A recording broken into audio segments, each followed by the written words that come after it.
Hey everyone, welcome back to the channel. Today I wanted to talk about a film called Gretel and Hansel. Not Hansel and Gretel, Gretel and Hansel.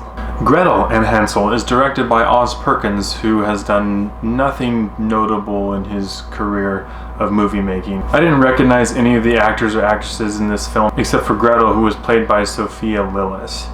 Gretel and Hansel follows more of the story of Gretel specifically. She's the main character in this film, about her journey of having to take care of her brother and find the witch and just discover more and more about herself and the implications of that. This movie kind of had a weird feel to it because it had like reminiscence of movies like Buried or other films where you're kind of trapped in one single place with a handful of actors. It takes a lot of talent in order to do something like that. This, I don't believe, was something done very well. The reason why I wanted to watch this movie is because I had seen previews for it and the trailer made it look very creepy. I also just watched Hansel and Gretel Witch Hunters, which is it's just a fun movie. It's terribly gory, but it's a fun movie. I thought, why not give this version of this story a chance, and I did. I regret everything. Oh, God help me.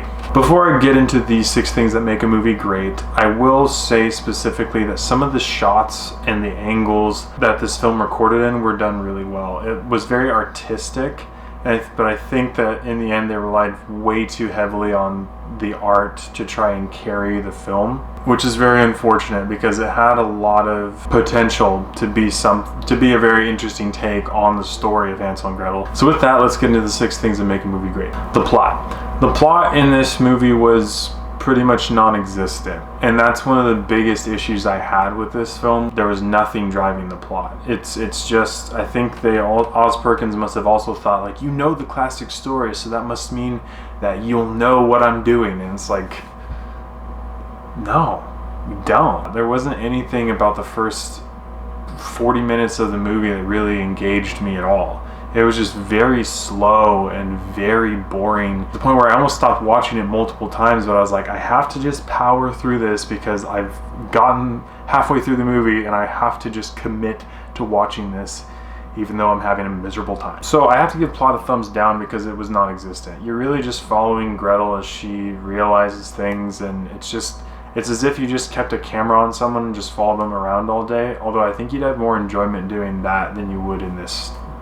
What happened in this story. Family friendliness. So this movie's rated PG-13. As in the traditional tellings of Hansel and Gretel, it's a pretty dark story. I haven't seen a story telling specifically of this tale that I would feel comfortable with kids watching. The same holds true with this. With some of the darkness that you see in this movie, I'm surprised that it didn't catch an R rating, to be honest, because some of the stuff you see on screen is pretty disgusting. Absolutely thumbs down. It's not a family-friendly film, but it's also kind of in that weird zone where it didn't commit to one side or the other.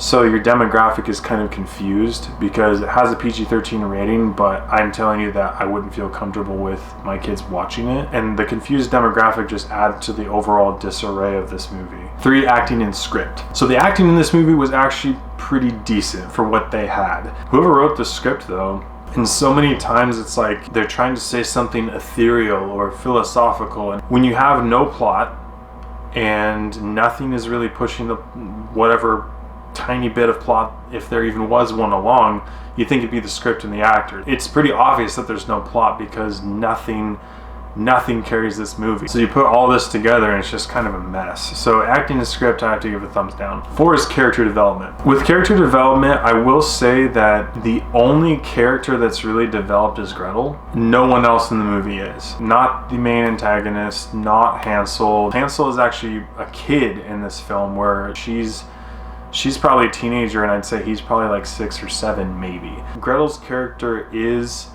does have some development. When I started getting intrigued, which was way too late in the movie for it to be saved, I was like, okay, they're going somewhere with this. That would make sense. That would be character development. That's really cool. But so much of the rest of the film was distracted, and with there being no real direction or plot of the film, it didn't do much. You come to the end of the movie and it's just, really, that was it? Pretty much go into the witch's cottage and all you ever see is 3 other characters the entire movie. And when it comes to outsmarting the witch at the end of the movie, she doesn't do much to outsmart the witch. It's just kind of like, really? Saw that coming from a mile away and wasn't impressed by it. I want to give Gretel a thumbs up, but everything else in this movie is underdeveloped, so I'd give it a thumbs down overall. When it comes to CG, I feel like this was a pretty low budget film. There was some fire CG, that was about it. It didn't distract from the film, and it didn't add anything to the film really, so I give it a thumbs up because it didn't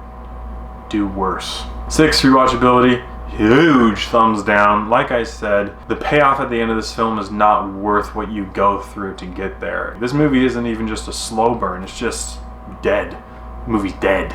With my closing thoughts about this movie, it was a lot like Monty Python in the regard that Monty Python feels like a movie that's way longer than it actually is. And you like it because Monty Python's a fantastic movie that's hilarious and everyone should watch it. If you haven't watched it, you go watch Monty Python the Holy Grail. But this movie, I swear, when I was watching this movie, it was like 2.5 hours long, and it's only 1 hour and 28 minutes. And I'm like, I wasted way more of my time watching this movie than just 1 hour and 28 minutes. So overall, I think I'd have to give this movie maybe a 4 out of 10. Anything below 5 is kind of just throwing a number in there, but Sophia Lillis did a decent job, and there was some interesting elements, but they never did anything about it. Some of the shots were artistic, but it didn't save the movie. Very disappointed with this film, and I would suggest you do not waste your time watching it. It's on Hulu. If you feel like watching it, I don't envy you. Thank you so much for watching this video. If you have seen Gretel and Hansel, then let me know in the comments below what you thought about it. If you think I nailed it on the head and you were just like, yeah, the movie's terrible, or if you think I missed something, you're like, Peter, you don't understand art. I would really appreciate it. Thank you guys and gals, and I will catch you in the next video.